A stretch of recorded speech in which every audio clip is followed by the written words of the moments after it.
ka ji tsoron Allah, aure ba abun wasa bane. Duk macen da take son ka dole ta yi kishi a kanka. Kishi halak ne ko a musulunci. Ɗauki tsohon bidiyon ka da nata na aure ka saka, dole in yi magana, ina matsayin matarka. Waɗanda ba su da aure ma suna faɗa akan namiji a waje, bare ni matarka ta sunna? Ka ji tsoron Allah, aure ba abun wasa bane. Yanda ke so ta mai da kai auri saki, ni ba zan ce komai ba. Iyakacin abun da na faɗa ya wadatar.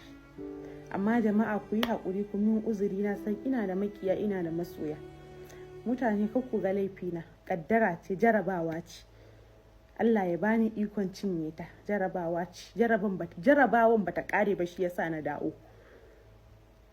Ƙaddara ce. In ka ma ƙaddaran wani dariya, baka san taka ƙaddaran ba. Allah ka sa mu yi kyakkyawan ƙarshe.